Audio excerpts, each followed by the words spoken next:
federal election campaign's about to enter its final 10 days, and the tussle over policy and personality is heating up.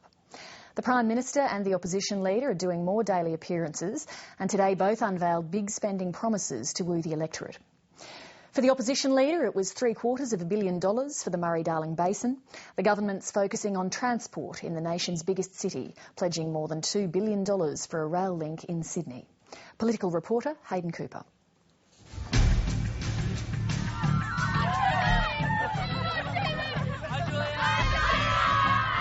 The things I've learned during the course of the election campaign. How's the face there?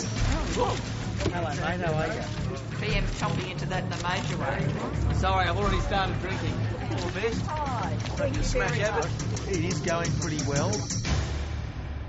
With the campaign approaching the crucial final stages, both leaders are shifting from a canter to a sprint. The nearer you get to the day, the more frantic it becomes. But, you know, it's going well. And the funding announcements are becoming larger and more frequent. It's pretty rough.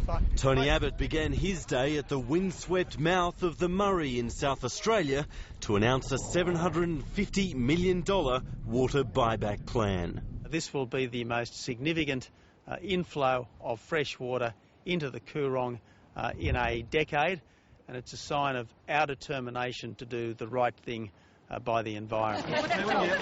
But that wasn't the day's biggest spend or biggest scene. The Prime Minister pulled out the chequebook for a peak hour policy that she hopes will go a long way on the Sardine Express of Western Sydney.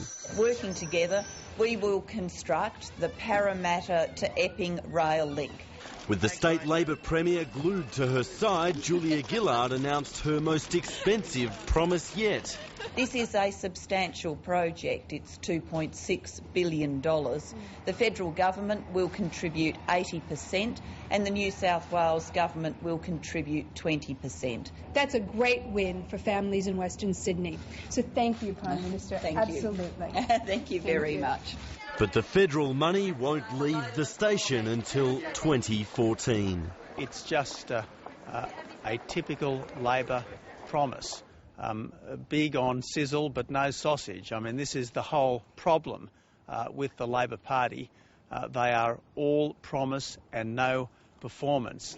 Julia Gillard also unveiled her policy on welfare to work, and for those willing to move for a job, she's offering cash. $3,000 to shift to the city in search of work, $6,000 to move to the country.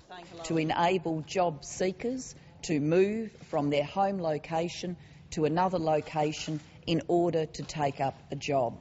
But there's a stick in the policy too. Unemployed workers who miss job appointments will lose their benefits. I reckon that's Mickey Mouse. And for parents on income support, their 4-year-olds will have to undergo compulsory checkups. Although the Prime Minister struggled during the first 3 weeks of this campaign, there is the growing sense that this week she has stolen some momentum.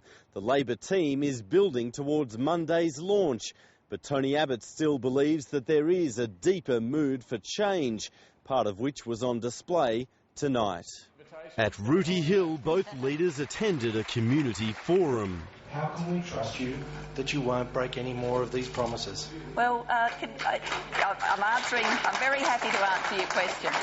And both leaders avoided any missteps. And look, what I'd like to do, David, is go down to be on the level with people. Sure. Why not? Why not? With 10 days to go until decision time, there will be many more competing issues. Hello, Elephant. Hello, nice to meet you. Hello. And many more demands. We need to do something about people who get out of jail. Right, it needs some help. They've got nothing. Okay. Thank you. Can you do something about it, please, Julia? But as ever, time is rapidly running out. Hayden Cooper, Lateline.